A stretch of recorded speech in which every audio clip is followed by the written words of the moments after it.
Okay, so thank you everyone. I'm Arindam Ghosh.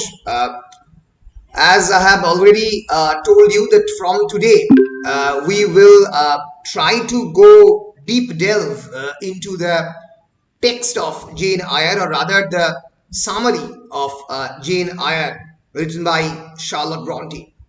So in the previous class, we have already actually read about the basic summary of Jane Eyre. Jane Eyre is a novel which published in 1847 by Smith, Elder and Company of London. It was a novel written by one of the most prominent British women writer, Charlotte Brontë. It was basically a Bildungsroman which follows the experiences of the eponymous heroine called Jane Eyre, and it actually includes her growth to adulthood and a love with Mr. Rochester, the brooding master of Thornfield Hall. এছাড়াও এই গল্পের মধ্যে আমরা এক ধরনের revolutionary instinct on the part of the heroine, একটা হিরোইনের voice of her agony, of her pain, of her personal instincts, সেই দিকটা আমরা দেখতে পাই এই নভেলের মধ্যে। তার বড় হওয়া, তার moral and spiritual development through an intimate first person narrative. What's the meaning of the word first person narrative? First person narrative means যখন হিরোইন নিজের দুঃখ, নিজের যন্ত্রণা, নিজের কষ্টগুলো ডাইরেক্টলি আমাদের সরাসরি বলছে, সরাসরি তার first person point of view দিয়ে ন্যারেট করার চেষ্টা করছে। তো এই পুরো দিকটা আমরা জেন আয়ারের মধ্যে দেখতে পাই।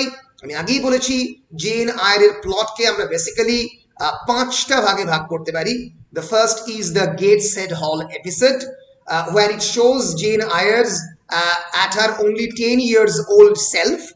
She lives at the Gateshead Hall with her maternal uncle's family, the Reeds, and as a result of her uncle's dying wish, Jane was orphaned several years earlier when her parents died of the typhoid. এবং সেখানে জেনের বড় হয়ে ওঠা, তার aunt সারা রিডের অত্যাচার, disliking, তার যে associated যারা maternal sisters, for example Eliza and Georgiana, এদের সঙ্গে বড় হয়ে ওঠা, এবং জন আয়ার বলে তার একটা ছোট মেটার্নাল আঙ্কেলের ভাই ছিল, তার সঙ্গে বড় হয়ে ওঠা তার একদমই ভালো কাটেনি। এবং আলটিমেটলি তাকে যেটা করা হয়, মিস্টার বকলহার্স্টের তত্ত্বাবধানে, যিনি লোড ইনস্টিটিউশনের ডিরেক্টর ছিল, সেখানে তাকে পাঠিয়ে দেওয়া হয়। এবার তার পরের এপিসোডটা আমি অলরেডি বলেছি, it's centres round the Lowood institution. Lowood ইনস্টিটিউশনকে ঘিরে, it was a school for the poor and the orphan girls. Jane সেখানে বড় হয়, তার সেই সময় তার বন্ধু হয় হেলেন বার্নস এবং মিস কেম্পল, এবং মিস্টার বকলহার্স্টের বিভিন্ন করাপশনের কাহিনী, তার যে এক ধরনের এই বিরাট বড় একটা অরফ্যানেজকে চালিয়ে এক ধরনের টাকা কামাবার যে পথগুলো তিনি বার করেছিলেন, সেগুলো এক্সপোজ করে দেয় পাবলিকলি জেন।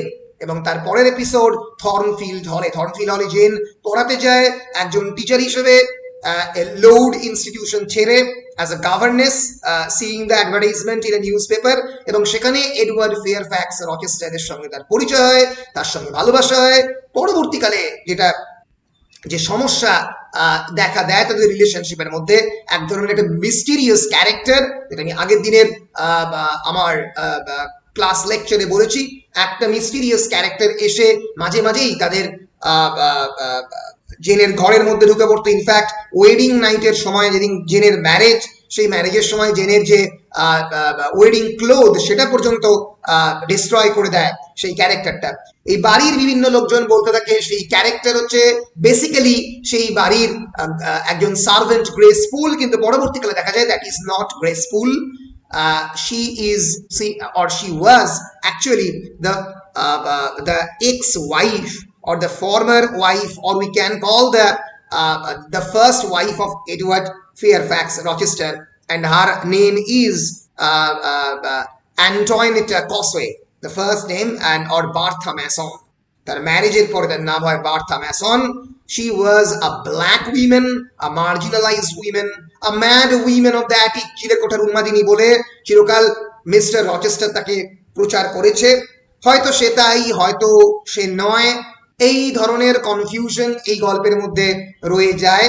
এবং পরবর্তীকালে মিস্টার রচেস্টারের এই বাড়ি ছেড়ে, এই বিরাট বড় থর্নফিল্ড হল ছেড়ে একটা রাত্রেবেলায় জেন বেরিয়ে যায় এবং সে সেই সময় একটা একটা কার্ট, একটা ঘোড়ায় চড়া গাড়ি ইউজ করে একটা জঙ্গলের মধ্যে মুর হাউসের দেখা পায় এবং সেই মুর হাউসে তার সঙ্গে পরিচয় হয় ক্লার্জিম্যান সেন্ট জন রিভার্সের এবং তার দুই সিস্টার ডায়না এবং মেরির সঙ্গে দেখা হয় এই মুর হাউসে। মুর হাউসে একটা বড় সময় স্পেন্ড করে জেন। এটা ডিসকভার্ড হয় that Saint John Rivers was basically the cousin of Jane Eyre. Jane আয়ারের কাজন ছিল এই Mister John Rivers, cousin brother একজন। দেখা যায় যে মিস্টার জন আয়ারের সঙ্গে related Mister Saint John Rivers. Saint John রিভার্সের সঙ্গে জেনের যে আঙ্কেল মিস্টার জন আয়ারের একটা সময় ঝগড়াঝাটি হয়, একটা কোয়ারেল হয় সেন্ট জন রিভার্সের বাবার সঙ্গে, তার ফাদারের সঙ্গে, এবং এর ফলে দুটো ফ্যামিলি সেপারেট হয়ে যায়। তো এর ফলে জেন যে একটা বড় অংশের শেয়ার পায় সেইটা সেন্ট জন রিভার্সকে দেওয়ার ফলে সেখানে একটা বাড়িটাকে রিনোভেট করে। একদিন রাত্রেবেলা হঠাৎ করে সে স্বপ্ন দেখে, জেন একটা কোইন্সিডেন্স, একটা ড্রিম দেখে যে Rochester is crying out for help, এবং জেন ফিরে যায় তার বাড়িতে, ফিরে যায় থর্নফিল্ড হলে। থর্নফিল্ড হলে ফিরে গিয়ে ডিসকভার করে যে বাড়িটা সম্পূর্ণরূপে পুড়ে গেছে। It has been burned out, it's been destroyed because of Bertha Mason. সে পাগলামো করতে গিয়ে বাড়িটাকে পুড়িয়ে ফেলেছে এবং একটা হাত হারিয়েছে এবং একটা আই হারিয়েছে এডওয়ার্ড ফেয়ারফ্যাক্স রচেস্টার।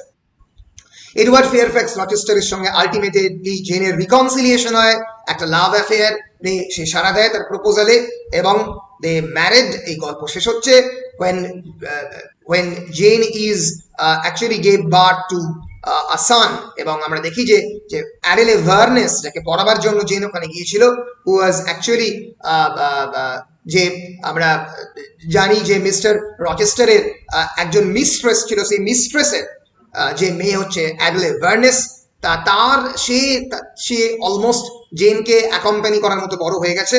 এবং এই তাদের একটা হ্যাপি ফ্যামিলির চিত্র দেখিয়ে এই ভিক্টোরিয়ান ফিকশন শেষ হয়। এটা আমি আগের দিনের ক্লাসে বলেছি।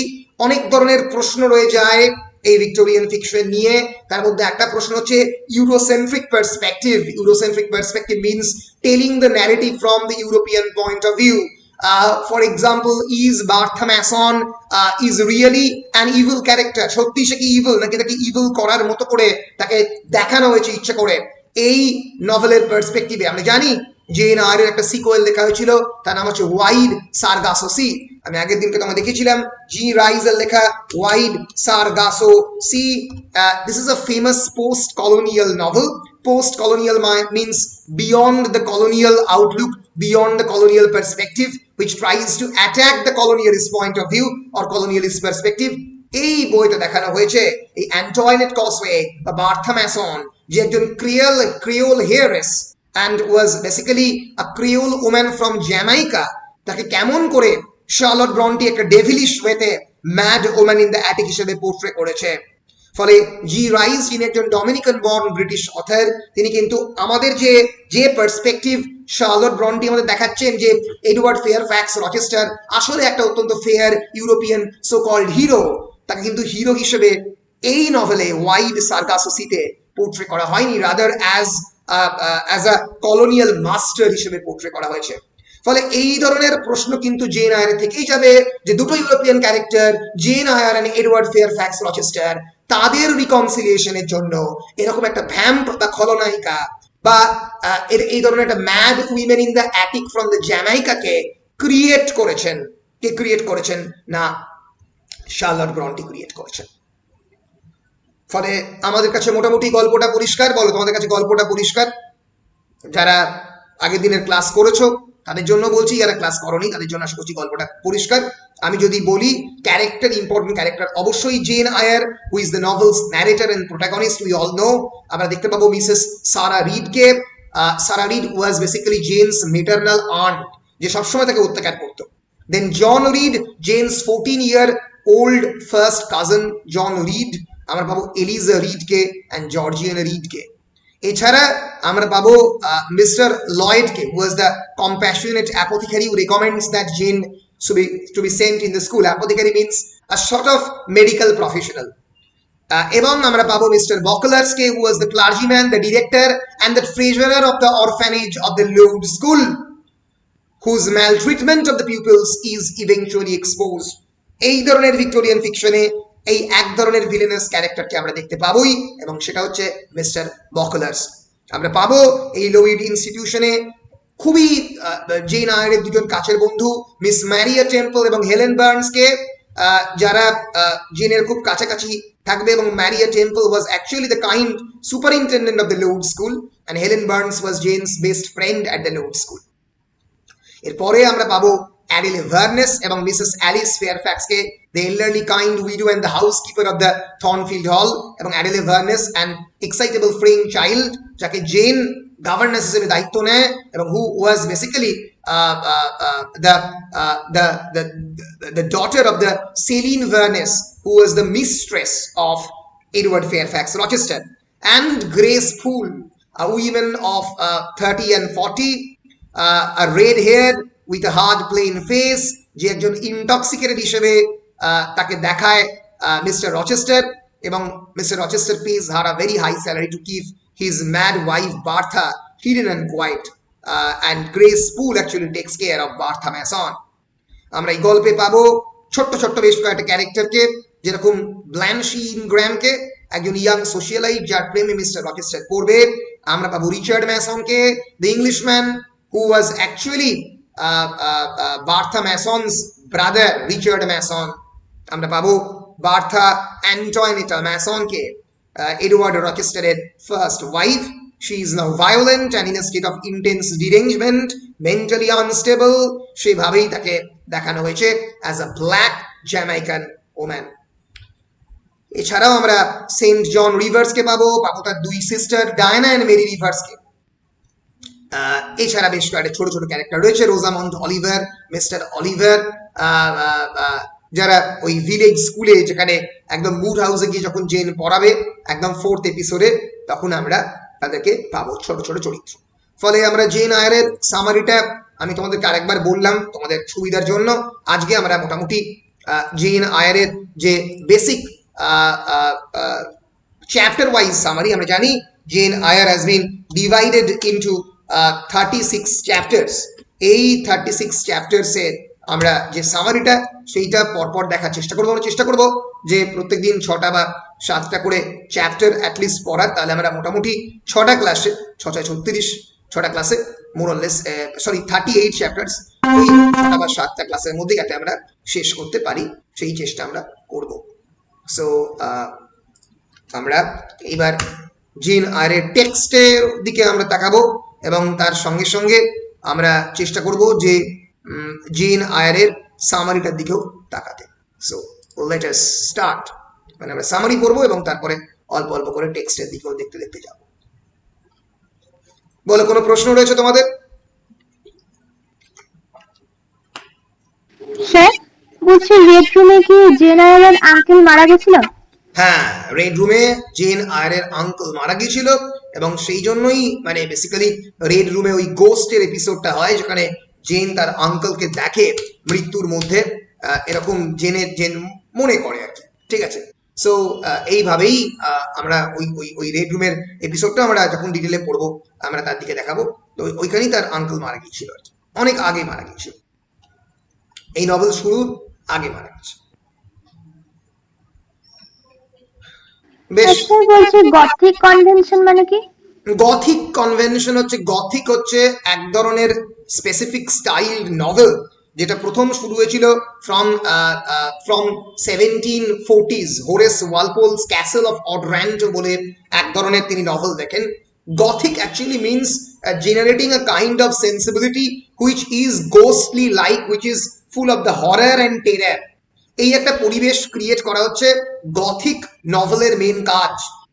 এক ধরনের নভেলের বা ফিকশনের জনরা যেটা 1740s থেকে 1800 এর মধ্যে খুবই পপুলারাইজড হয়। তোমরা জানো যে ব্র্যাম স্টোকারের ড্র্যাকুলা এক ধরনের গথিক ফিকশন, যেখানে একটা ভিলেনাস ক্যারেক্টার যার দাঁত রয়েছে এবং যে who actually lived on in sucking the blood of the women, of beautiful women, এরকম একটা ক্যারেক্টার ক্রিয়েট করা হয়। এটাও এক ধরনের গথিক ফিকশনের পার্ট। ফলে গথিক ফিকশনের অনেকগুলো ক্যারেক্টারিস্টিক রয়েছে, তার মধ্যে একটা ক্যারেক্টারিস্টিক রয়েছে to portray a great castle like atmosphere, a huge house to create a huge mansion. এইরকম একটা অ্যাটমসফিয়ারের মধ্যে একটা hero who is sometimes villain like, এবং তার সঙ্গে সঙ্গে একটা রিয়েল হিরো যে হিরোইনকে উদ্ধার করবে, এই একটা অ্যাটমসফিয়ার ক্রিয়েট করা হয়। এই ধরনের নভেলের মধ্যে সাবটেরিনিয়ান কেভস, গুহা, তার সঙ্গে সঙ্গে various kind of portrayal of the Dracula like character of the ghosts and the vamps, এই ধরনের একটা পরিবেশ ক্রিয়েট করা হয় এই গথিক ফিকশনের মধ্যে। হোরেস ওয়ালপোল তিনি প্রথম গথিক ফিকশন লেখেন এবং তার নাম হচ্ছে দ্য ক্যাসেল অফ অট্রান্টো। পরিষ্কার? যদি গথিক ফিকশনের বেশ কয়েকটা এক্সাম্পল দেখি তাহলে অবশ্যই ক্যাসেল অফ অট্রান্টো, যেটা দিয়ে গথিক ফিকশনটা শুরু হয়, Frankenstein, Dracula, Mysteries of Udolpho, Ann র্যাডক্লিফের লেখা দ্য মঙ্ক, বিখ্যাত Matthew Gregory, probably yes, Matthew গ্রেগরির দ্য মঙ্ক, বিখ্যাত ম্যাথিউ গ্রেগরি লিউজের লেখা।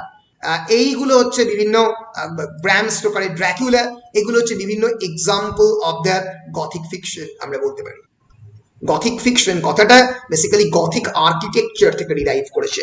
গথিক আর্কিটেকচার এক ধরনের বিরাট ক্যাসেলকে এক ধরনের স্পেসিফিক স্ট্রাকচার দিয়ে যে তৈরি করে তাকে গথিক আর্কিটেকচার বলা। আমি তোমাদের স্ক্রিনে একটু দেখাবার চেষ্টা করি, তাহলে গথিক আর্কিটেকচার দেখলে তোমরা বুঝতে পারবে। একটা বড় ক্যাসেল, এই যে দিস ইজ গথিক আর্কিটেকচার, দেখতে পাচ্ছ একটা বড় ক্যাসেল থাকবে, তার বিরাট কয়েকটা মানে পিলার্স থাকবে, যে পিলারগুলো এসেনশিয়ালি হিউজ ইন স্ট্রাকচার হবে। এই জায়গাতেই একটা ভূতের গল্প, মানে প্রপার একটা গা ছমছমে ভূতের গল্পকে সেট করলে তবেই আর কি মানে শুনতে এবং দেখতে ভালো লাগবে। এবার এই রেড রুমের মধ্যেই গথিক এলিমেন্টস বিভিন্ন রয়েছে।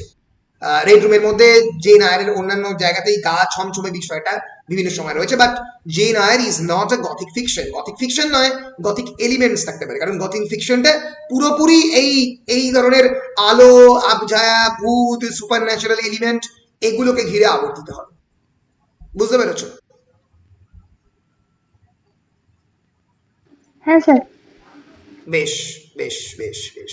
সো আমরা চলে আসছি চ্যাপ্টার 1 এর সামারিতে। So it is a very cold, wet November afternoon when the novel opens at the gate said.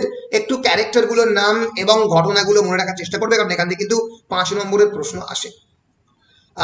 When the novel opens at the gate said, the home of the Jane Eyre's relatives, the Reeds, Jane and the Reed children, Eliza, John and Georgiana, এদের সঙ্গে একসঙ্গে মানুষ হয় আমরা জানি gen Iyer, who sit in the drawing room. So একটা এক ধরনের অ্যাটমসফিয়ার যেখানে Jane is a marginalised childhood figure, যেখানে এই তিনটে অন্যান্য child Eliza, John and Georgiana, they are dominating and they don't like actually Jane.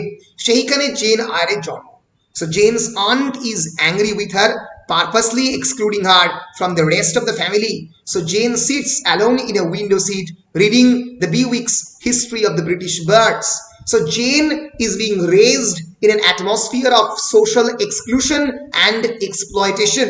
So from the very beginning of the novel, from the very inception of the novel, Jane is being marginalized, and we can see that Jane is a voracious reader even at the age of 10, and hence she was a lonely child, secluded, and was reading the Bewick's History of the British Birds. So from here we can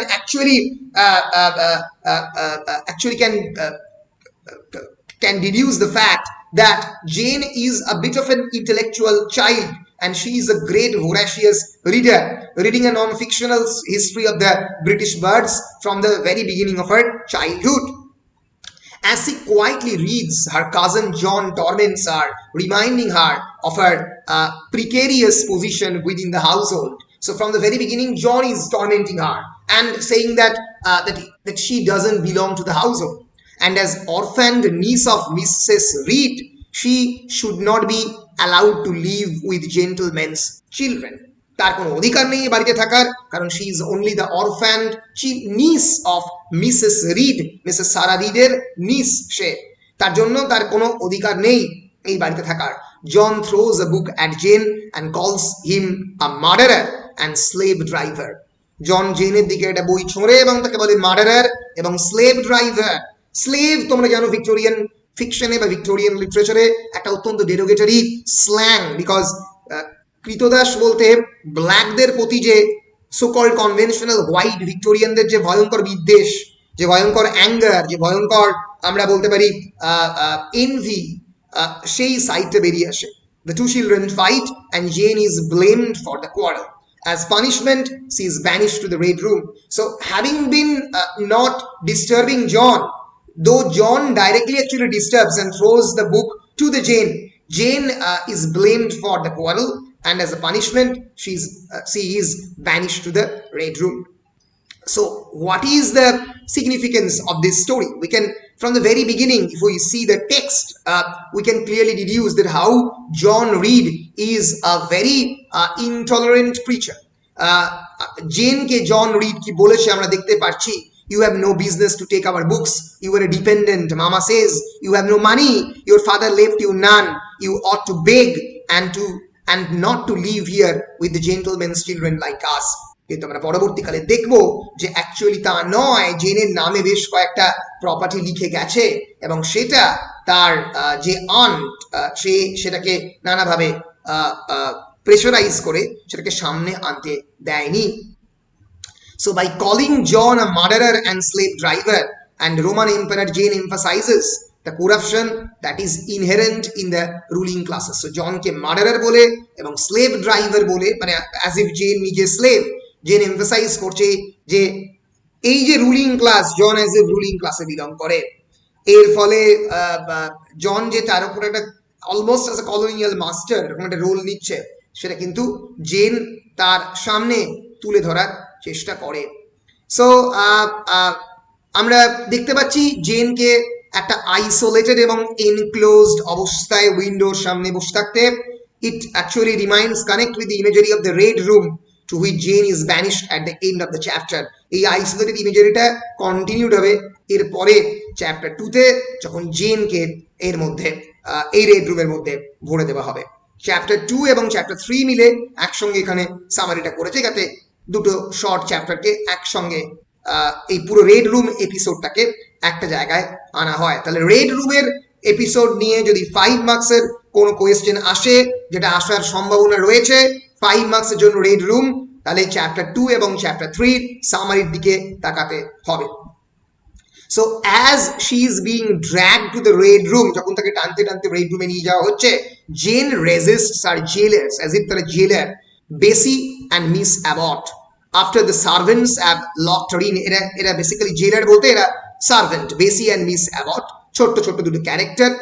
এবং যখন তাকে locked, এই দুটো ক্যারেক্টারের নাম এই জন্যই মনে রাখতে হবে কারণ তোমাদেরকে 5 নম্বরে যখন উত্তর লিখতে হবে এদের কথা মেনশন করতে হবে।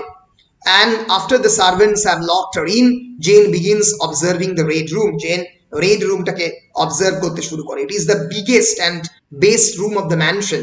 It is rarely used because Uncle Reed died there.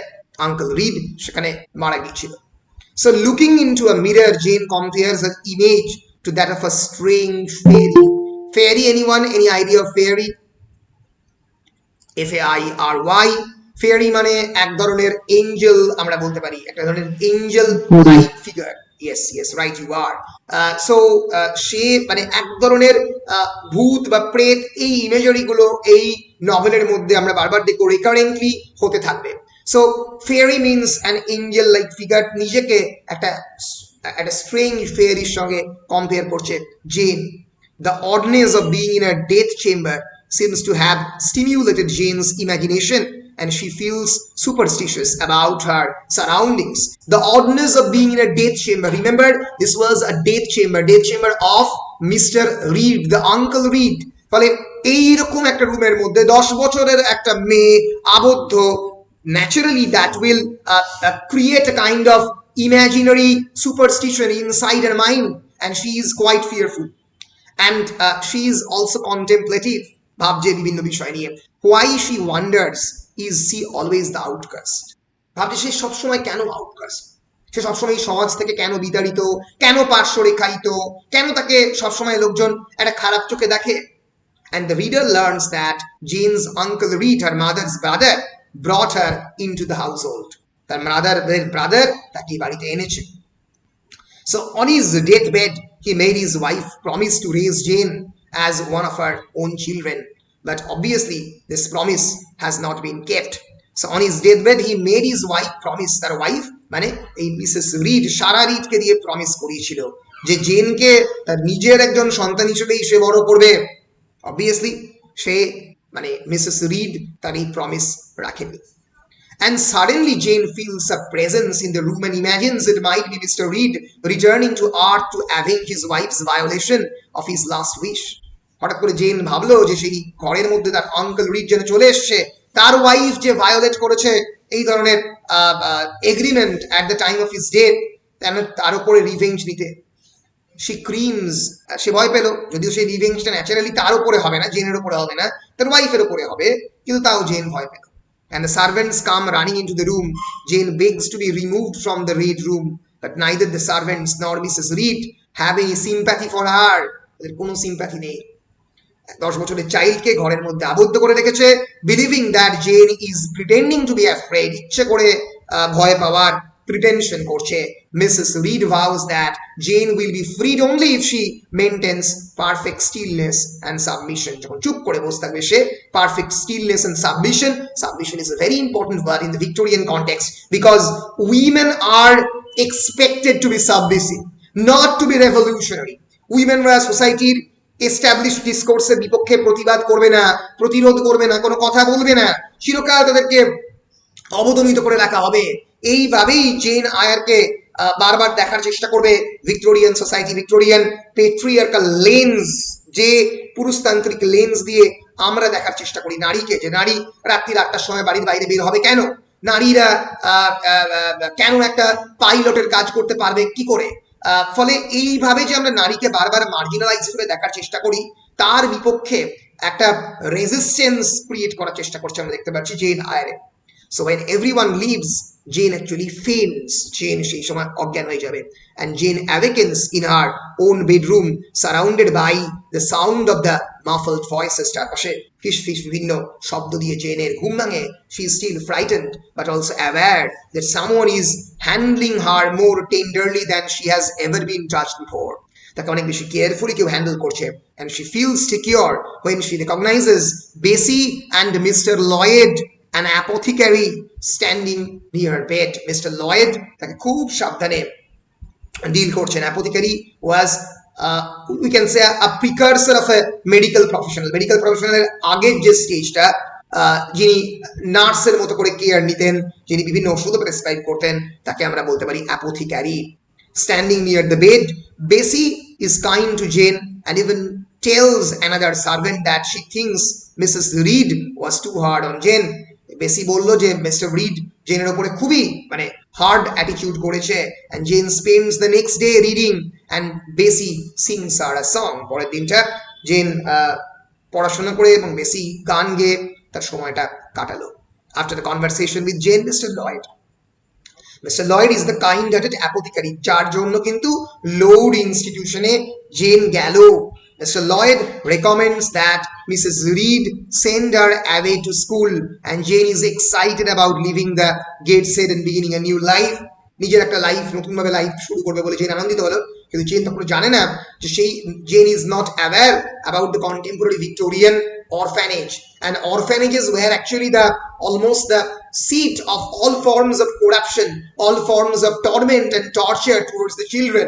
আমরা যে কোনো ভিক্টোরিয়ান ফিকশন যেগুলো চিলড্রেনকে নিয়ে সেন্টার্ড, ফর এক্সাম্পল সেটা অলিভার টুইস্ট হোক না কেন, বা ফর এক্সাম্পল ডেভিড কপারফিল্ড হোক না কেন, চার্লস ডিকেন্সের লেখা, সেখানে এই শিশুদের ওপরে যে ভয়ঙ্কর অত্যাচার এই ধরনের ভিক্টোরিয়ান অরফ্যানেজে হয়, এবং সেখানে গভর্নমেন্টের যে একটা বড় অংশের টাকা, তাদের যে মেটেরিয়াল রিসোর্স, সেগুলোকে কিভাবে এক্সপ্লয়েট করা হয় করে সেগুলো পুরোটাই তাদের যে মেন মিনিস্টার, তাদের যে মেন কন্ট্রোলার এন্ড ডিরেক্টর, সে কিভাবে নিজের পকেটে পড়ে, তার ডেসক্রিপশন এই ধরনের ফিকশনের মধ্যে আমরা বারংবার কিন্তু দেখতে পাই।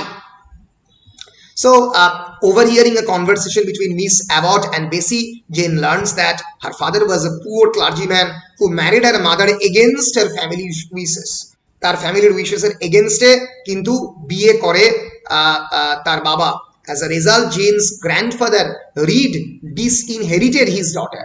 এর ফলে গ্র্যান্ডফাদার মিস্টার রিড তার ডটারকে ডিসইনহেরিট করে, মানে তেজ্য যেরকম পুত্র হয় এখানে তেজ্য কন্যা আমরা বলতে পারি। A year after their marriage, Jane's father caught typhus while visiting the poor. Poorদেরকে ভিজিট করতে গিয়ে জেনের যে ক্লার্জিম্যান বাবা, সে টাইফাস হচ্ছে টাইফয়েডেরই এক ধরনের ব্যাকটেরিয়া, সেটাকে সেই সময় তিনি তার মধ্যে সেটা চলে আসে, and both of her parents soon died within a month of each other and left Jane orphaned. এবং জেন সেই সময় অরফ্যানেজে চলে যায়। ফলে জেন এই চ্যাপ্টার 3-তে নিজের জীবনের যে এই যে তার যে জীবনের একটা এই অত্যাচারের কাহিনী, তার ব্যাকগ্রাউন্ডও জেন জানতে পারে। সো সো এই হচ্ছে মোটামুটি চ্যাপ্টার 2 এবং চ্যাপ্টার 3 সামারি। কি কি ইম্পর্টেন্ট হচ্ছে এখানে মিস্টার লয়েডের ইন্টারভেনশন, যার ফলে লৌড ইনস্টিটিউশনে জেন প্রথমবার যেতে পারলো। আমরা এখানে দেখতে পাই যে color, use of the color is a very symbolic factor in this particular chapter. While in chapter 1 Jane was enshrouded by the red curtain, চারিদিকে রেড কার্টেন দিয়ে ঢেকে দিয়েছিল, কারণ সে সেই রেড কার্টেনের মধ্যে বসে ওই ব্রিটিশ বার্ডের হিস্ট্রি পড়ছিল। এখানে আমরা কিন্তু দেখলাম যে জেনকে রেড রুমের মধ্যে কনফাইন করে দেওয়া হলো।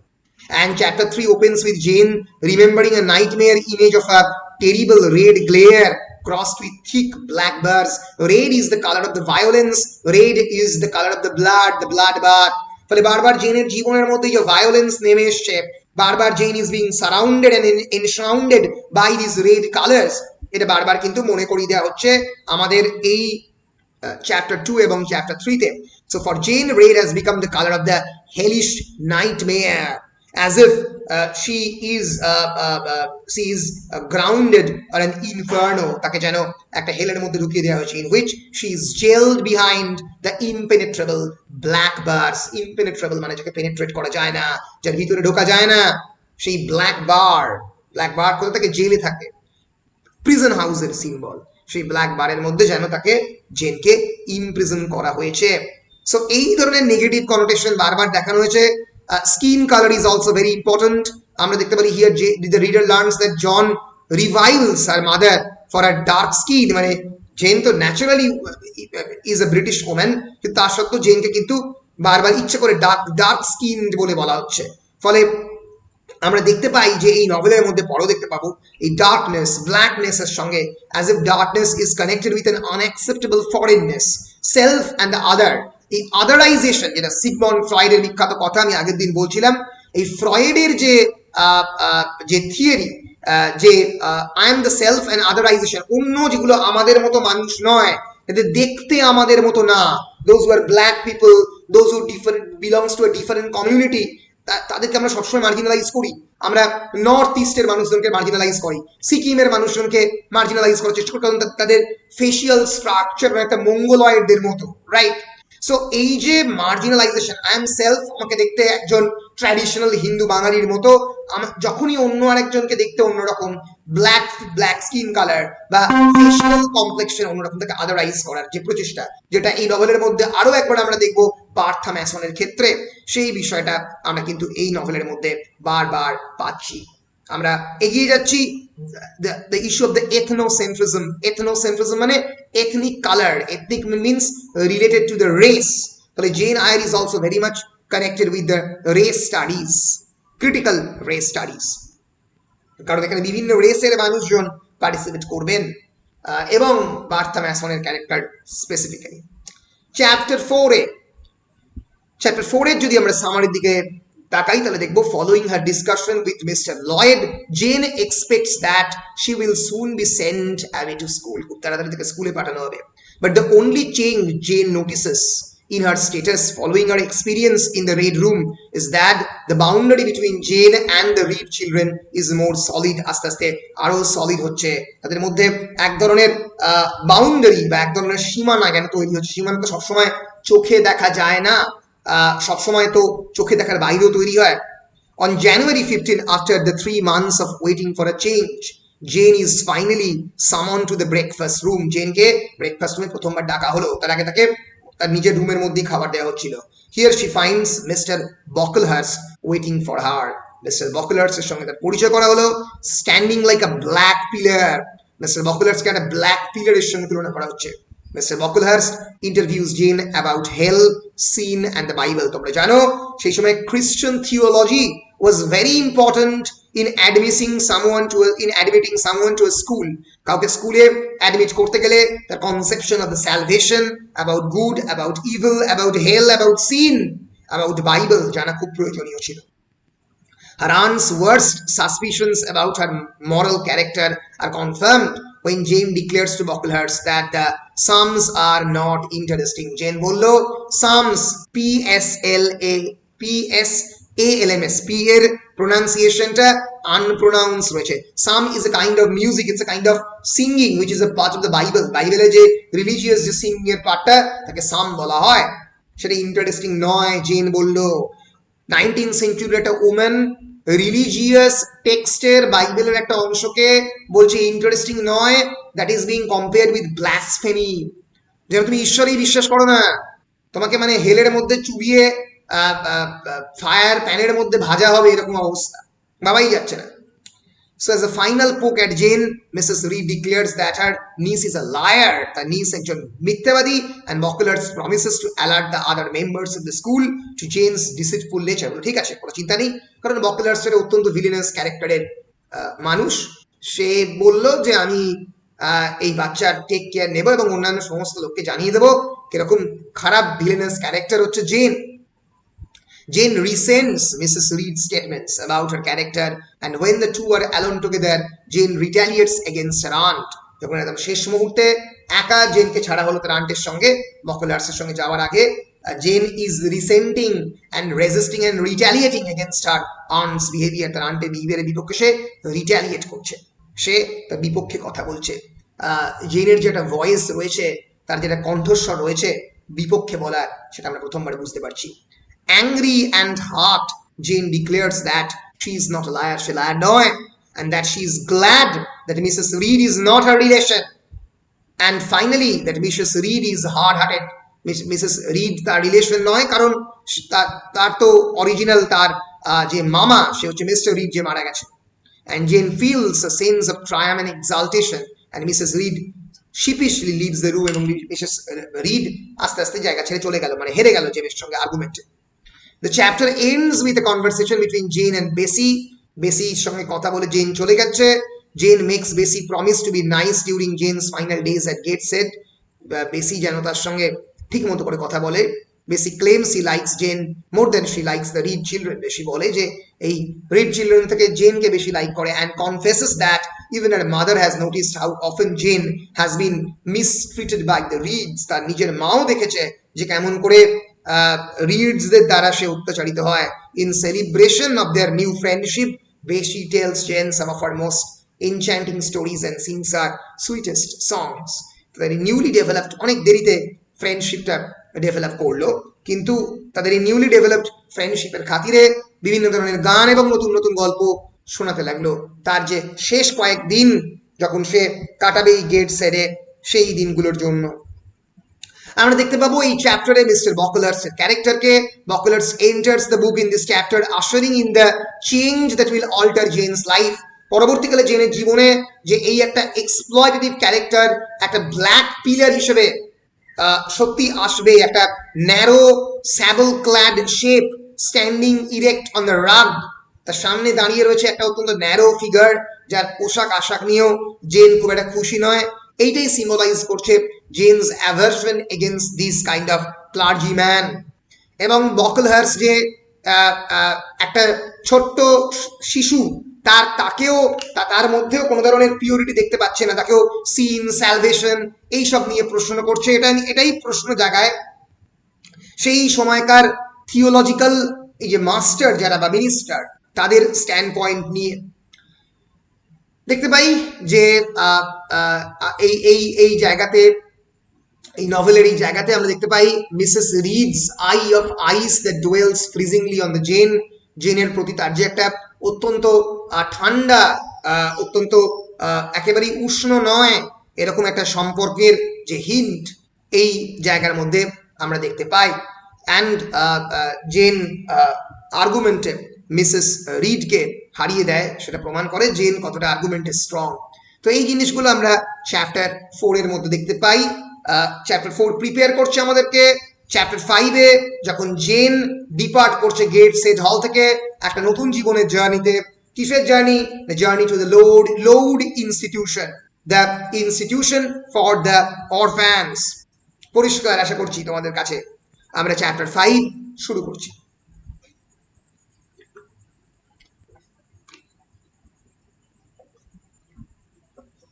January 19, the date of Jane's departure from the Gateshead has arrived. Jane's date of departure from the Gateshead এই প্রথমবার অ্যারাইভ করলো। She rises at 5 o'clock in the morning. সে সকালবেলা 5টার সময় উঠে পড়েছে so that she will be ready for the 6 o'clock coach. Coach is a very important concept. COACH, coach means এক ধরনের ঘোড়ায় টানা গাড়ি। এবং মাথায় লেখো, যখন gen Iyer was actually written সেই সময় রেলওয়ে ইংল্যান্ডেও কিন্তু হয়নি। ওকে, railway was not a very popular medium of transportation even on that time. Okay, so এই কোচের মধ্যেই কোচ দিয়েই কিন্তু ইংল্যান্ডের একটা জায়গা থেকে আর একটা জায়গায় যে ট্রান্সপোর্টেশন, এই যে যাওয়ার বিষয়টা, এটা এই কোচের মধ্যে দিয়েই হতো কিন্তু। ক্লিয়ার? বেশ আমরা শুরু করছি, আমরা চলছি আর কি।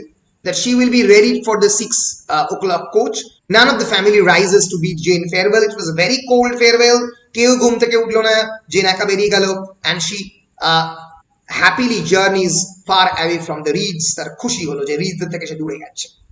The porter's wife is surprised that Mrs. Reed is allowing such a young child to travel alone. Porter means আমরা জানি কুলি, মানে বেসিক্যালি পোর্টার মানে যে জেনকে পোর্ট করে নিয়ে যাচ্ছে, যে এই কোচটা চালাচ্ছে।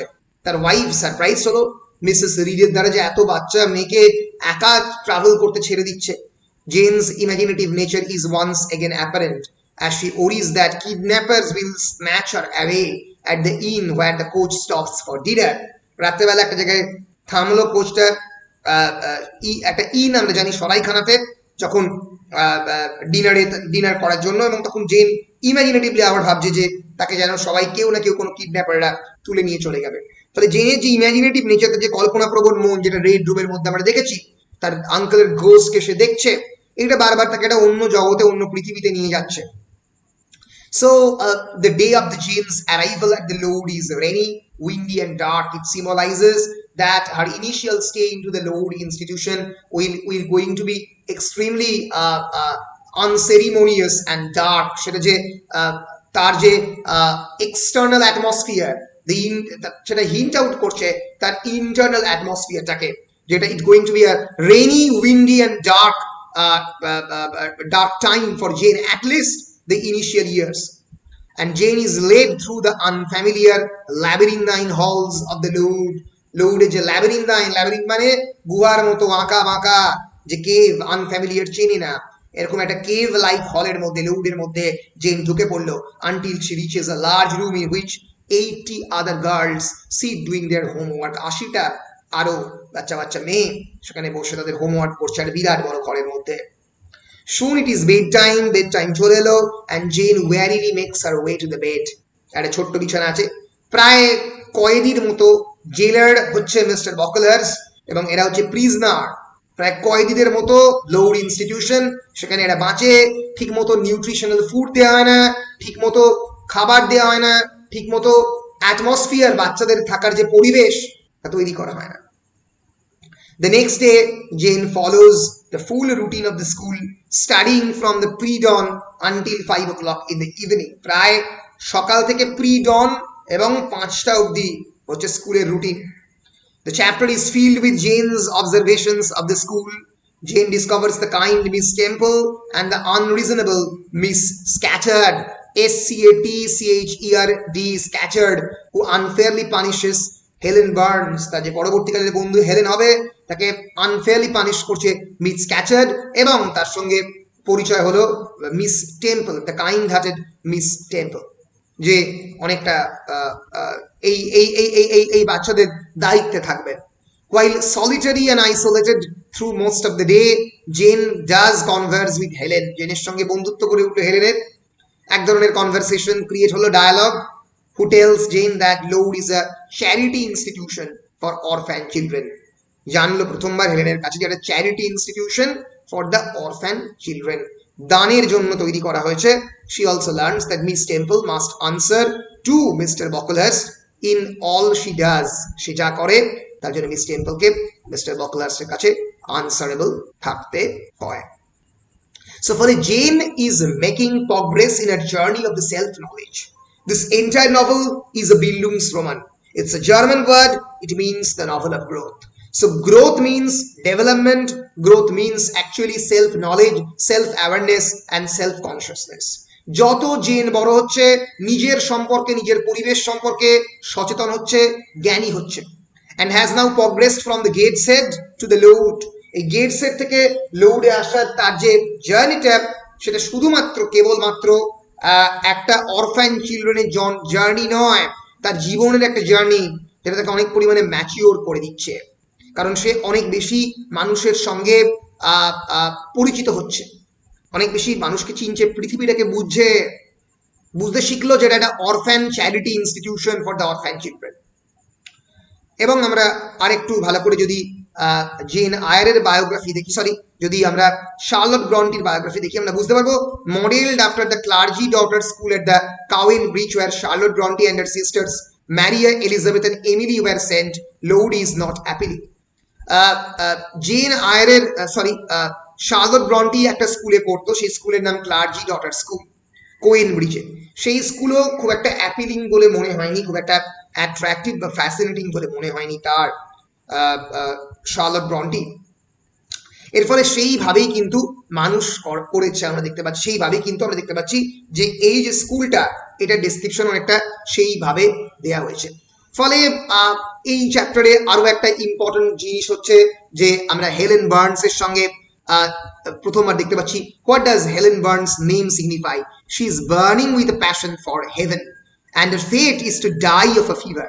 এই যে হেলেন বার্নস, BURNS নামটার মধ্যেই সিগনিফাই করছে যে তারও শরীর জ্বলবে এবং সে ঈশ্বরের কাছে খুব তাড়াতাড়ি পৌঁছবে, খুব তাড়াতাড়ি সেটা ফিভারে মারা যাবে। Burns is based actually on Charlotte Bronte's oldest sister Maria. আমরা জানি, আমরা তিনটে ব্রন্টি সিস্টারের কথা জানতে পারি, কিন্তু আমরা মারিয়ার কথা জানতে পারি না, কারণ খুব কম বয়সে শার্লট ব্রন্টির older sister Maria, oldest sister, who died when she was 12 years old after contracting consumption at the consumption মানে টিবি, টিউবারকুলোসিস। তখনকার দিনে একটা বড় অংশের লোকজন টিবিতে মারা যেত। At the clergy daughter school, and Bronte's second oldest sister Elizabeth also died from this disease, caught at the unsanitary and damp school. সেই সময়কার ভিক্টোরিয়ান স্কুলগুলো মানে খুবই আনহাইজেনিক ছিল, যেখানে টিউবারকুলোসিস, টিবি এবং অন্যান্য বিভিন্ন রোগের, টাইফাস, এইসবের জীবাণু থাকতো। এবং এর ফলে হেলেন বার্নসের মৃত্যু ঘটবে। শার্লট ব্রন্টির যে দুজন এল্ডার সিস্টার মারিয়া এবং এলিজাবেথ, তাকেও এভাবে হারিয়েছে তারা। এবং বাকি তিনজন সিস্টার, তিনজনই নভেলিস্ট রয়েছে, শার্লট, এমিলি এবং অ্যান ব্রন্টি। ফলে বুঝতে পারছো এই নভেলটা বেশ খানিকটা ক্ষেত্রে অটোবায়োগ্রাফিক্যাল এলিমেন্ট এই নভেলের মধ্যে রয়েছে। আমরা চ্যাপ্টার 6 এবং চ্যাপ্টার 7 এর দিকে যাব। So when the girls wake for the breakfast on Jane's second morning at the Loud, they discover that the water in the pitchers is frozen. আমরা জানি Victorian England is a terribly cold atmosphere. It is actually a formidably cold country, England. And at the time of the winter, the water freezes naturally. And before, she had been merely a spectator at the Loud, but now Jane will become an actor, participating fully in the events of the school. এই সময় আমরা প্রথমবার দেখব যে she is not merely a spectator, কেবলমাত্র দর্শক নয়, Jane is directly participating and she is an actor. Say activist হিসেবে প্রতিবাদ করছে, প্রতিরোধ গড়ে তুলছে। As Jane sits sewing, she notices once again how unfairly Helen Burns is treated. এরপরে প্রতিবাদ করলো, এরপরে আমরা দেখতে পাবো যে যখন বসে বসে তারা বুনছে, আমরা জানি যে মেয়েদেরকে উল বোনা ইত্যাদির কাজে সেই সময় এঙ্গেজ করা হতো। she notices once again how unfairly Helen Burns, কিভাবে হেলেন বার্নসকে খুবই আনফেয়ারলি ট্রিট করা হচ্ছে। Miss Scatcherd picks on Helen for inconsequential things. হেলেনকে কয়েকটা খুবই অতাৎপর্য জিনিসের জন্য হেলেনকে বারবার দোষী বলে ঠাউরাচ্ছে, such as poking her chin unpleasantly or not holding her head up, মাথাটাকে সামনের দিকে না করার জন্য, তার চিন মানে তার আর কি যে চোয়াল সেখানে হাত দেওয়ার জন্য, এই ছোটখাটো বিষয়ে মিস ক্যাচার্ড তাকে বিরক্ত করছে। Despite Miss Catchard's criticism, Helen appears to be one of the brightest students in the class. Helen is really one of the brightest students in the class. She has answers for the most difficult questions. সমস্ত জটিল কঠিন প্রশ্নের answer দিচ্ছে Helen Burns. Later in the evening, Jane converses once again with Helen. হেলেনের সঙ্গে আবার কথা বললো। She learns more about Helen's philosophy of life and a doctrine of the endurance. Helen was a tolerant figure. Endurance means সহ্য করা, সমস্ত কিছুকে জীবনে মানিয়ে নাও, কষ্ট করো, এগিয়ে চলো, লর্ড গৌতম বুদ্ধার মতো philosophy. So Helen praises Gandhian philosophy. Helen praises Jane for her virtues, such as the ability to pay careful attention during lessons. তার যে attentive mind তার প্রশংসা করলো। In contrast, Helen believes she herself suffers from carelessness and poor concentration, spending too much time daydreaming about her home in Deepden, Northumberland. Northumberland ডিপডেনে তার যে বাড়ি, সেই বাড়ি নিয়ে তার যে ইমাজিনেশন, সেটা তার মন চলে যায়, ফলে সে কনসেন্ট্রেট করতে পারে না। while Jane thinks Helen should fight against injustice. প্রথম থেকেই আমরা দেখতে পাবো এক ধরনের সোশ্যাল ইনজাস্টিস, সামাজিক যে অন্যায়, তার বিপক্ষে রুখে দাঁড়াচ্ছে বারবার কে না gen Iyer. and Helen tells her to follow Christ's example by loving her enemies. এবং হেলেন তাকে বললো তুমি ক্রাইস্টের এক্সাম্পল ফলো করো, তাদের এনিমিকে ভালোবাসায় পরিণত করো, তাদেরকে ভালোবাসার চেষ্টা করো। জেন কিন্তু একটু অন্য রকমের প্রতিবাদী ফিগার। এই হচ্ছে চ্যাপ্টার 6 এবং জেনস first quarter at the load passes, and chapter 7 records Jane's general impressions of her first and 3 months at the Load School. প্রথম যে 3টে মাসে তার যে impression about the Lowood institution, সেইটা চ্যাপ্টার 7 এ দেখাচ্ছে। Again, she focuses on the harshness of the life at the Load, the severe cold, near starvation. দেখতে পাচ্ছ ভিক্টোরিয়ান অরফানেজের অ্যাটমসফিয়ার, চারিদিকে প্রচন্ড ঠান্ডা, কারণ বিরাট বড় একটা ম্যানশন, সেখানে তো ন্যাচারালি তাকে তো কোনোভাবে মানে গরম করা আর্টিফিশিয়াল মিনসে সম্ভব নয়। and near starvation, starvation মানে না খেয়ে থাকা, and the long hours spent memorizing the church catechism and listening to the long sermons. এই লং সারমনস যেগুলো চিলড্রেনদের ক্ষেত্রে আনইন্টারেস্টিং, তাদের যে বিভিন্ন খ্রিস্টান মরাল স্টোরি সেগুলোকে শোনা, এগুলো একেবারেই পছন্দ ছিল না জেনের। ফলে এই নভেল অনেকটাই অ্যান্টি থিওলজিক্যাল, অ্যান্টি ক্লার্জিম্যান একটা স্ট্যান্ড পয়েন্ট কিন্তু নিচ্ছে। ফরচুনেটলি যেটা 1847 ভিক্টোরিয়ান ইরাতে অলমোস্ট আনপ্রেসিডেন্টেড অ্যান্ড আনইম্যাজিনেবল, যে একটা ওম্যান একটা পুরুষের ছদ্মনামে ধর্মের বিপক্ষে লিখছে, ভাবা যায় না। And fortunately for Jane, Mr. Bocklehurst, the financial manager of the Load, is absent during most of this time. And finally, he appears at the school. কোনোভাবে এলো মিস্টার বকলার্স্ট, যে বেশিরভাগ সময় থাকে না। Jane is worried at his arrival because she remembers Mrs. Reed's comments to him about Jane's deceitfulness and Mr. Bocklehurst's promise to warn the teachers at the school of Jane's unsavory character. Jane যে ভালো character নয় সেটা mister বকলার্স্ট বলেছিল বলে দেবে, এবং সেটা সে করবে নাকি তার জন্য জেন কিন্তু বেশ ভয় পেল। During his visit Jane accidentally drops her slate, তার যে হাতের যে স্লেটটা দুম করে ফেলে দিল, শব্দ হলো। Bocklehurst immediately brands her as careless, তাকে কেয়ারলেস বললো। Although Miss Temple tells her not to be afraid of the punishment, Jane is soon made the dunce of the school, এবং জেনকে খুব তাড়াতাড়ি স্কুলের ডান্স একটা খুব ইম্পর্টেন্ট পোস্ট, সেটা দেখা হলো। And Bocklehurst stands her on a stool and announces to the entire school that Jane is a liar. তা সত্ত্বেও জেনকে একজন লায়ার হিসেবে সেই স্কুলের সামনে প্রতিপন্ন করার Bocklehurst চেষ্টা করলো। No one is speak to Jane for the rest of the day. সেই দিন আর কেউ জেনের সঙ্গে কথা বললো না। But Helen silently supports her friend by smiling every time she passes Jane's stool. যে স্কুলে এসে দাঁড়ায়, আমাদের জীবনেও হয়েছে যে আমাদের বন্ধুরা, আমাদের ক্ষেত্রে সবাইটা অন্য ছিল, কারণ আমরা যখন বদমাইশি করতাম আমাদের চারপাশে রিলিজিয়াস অ্যাটমসফিয়ারটা ছিল না, আমাদের স্কুলে আমাদের বন্ধুরা সবাই সাপোর্ট করতো, কারণ এখানেও হেলেন সাপোর্ট করছে। So chapter 7 is a very important chapter. এই চ্যাপ্টারে আমরা দেখতে পাই যে there is a significant growth between Helen Burns and Jane's relationship, though there is a significant differences between them. Why? Because while Jane is always ready to fight against her enemies directly, Jane will directly fight against all forms of social injustice. Helen practices a doctrine of patient endurance, ধৈর্য দিয়ে আস্তে আস্তে তাকে encounter করো, গান্ধীর মতো। Although Helen accepts all punishment without a tear, the spectacle of her friend's suffering causes Jane to quiver with unavailing and impotent anger. তাদের বন্ধুদের যে কষ্ট, স্টারভেশন, এইটা একটা ভয়ঙ্কর রাগের দিকে জেনকে নিয়ে গেল। আমরা এখানে দেখতে পাবো যে এই যে হেলেনের যে believe on the predestination, predestination মানে আগে থেকেই অদৃষ্ট, আমাদের জন্য কিছু ঠিক করে দিয়েছে, অদৃষ্ট যে বিশ্বাস তাকে বলে প্রিডেস্টিনেশন, সেটা অনেকটা থেকে ক্যালভিনিস্ট করে তুলেছে। Calvinism is a particular religious philosophy. আমরা একবার দেখে নেব the doctrine of the Calvinism. John ক্যালভিনের ওপরে, জন ক্যালভিনের ক্যালভিনিজম NISM, জন ক্যালভিনের মতকে অবলম্বন করে এক ধরনের খ্রিস্টান ডিনোমিনেশনকে বলা হয় ক্যালভিনিজম। এখানে দু ধরনের মানুষকে চিহ্নিত করা, একটা হচ্ছে প্রোবেট আর একটা হচ্ছে রিপ্রোবেট। ক্যালভিনিজম হচ্ছে এক ধরনের রিফর্মড ক্রিশ্চিয়ানিটি, রিফর্মড প্রোটেস্ট্যান্টিজম, মানে প্রোটেস্ট্যান্টিজমকে আরো বেশি পরিমাণে শক্ত করে, মানে puritanic faith, it's a major branch of the Protestantism that follows the theological tradition and forms of the Christian practice sent by John Calvin. এবং তিনি সবসময় বিশ্বাস করতেন এই প্রোবেট এবং রিপ্রোবেটদের, যে দোষী এবং যে দোষী নয়। সো যে দোষী তারা কঠিন শাস্তি পাবে এবং যে দোষী নয় তাদেরকে ছেড়ে দেওয়া হবে।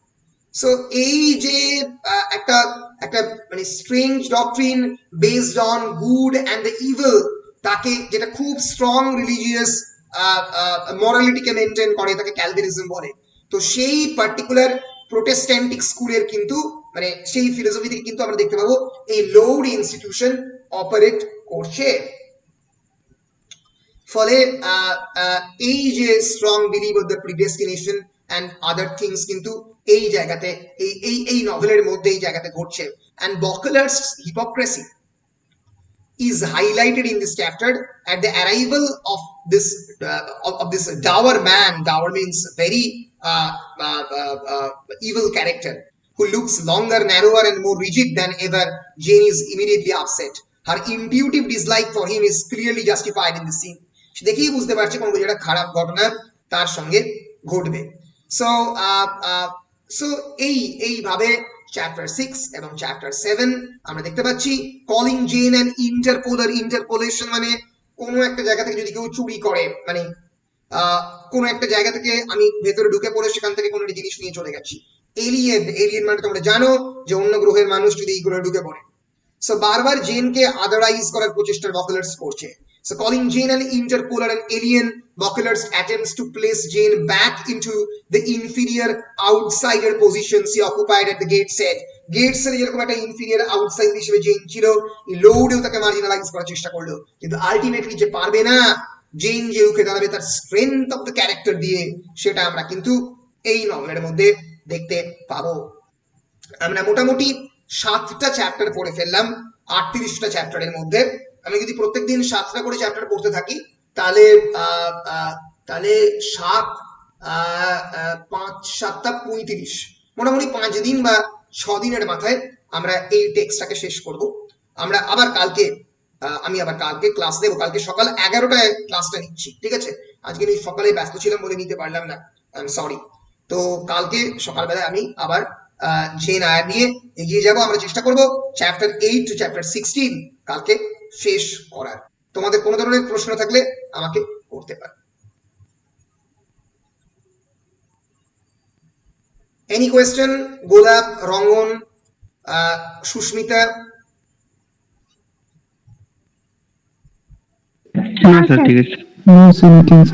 বেশ, নাথিং, নো সাচ কোয়েশ্চেন্স। আমি আমার রেকর্ডারটা অফ করছি।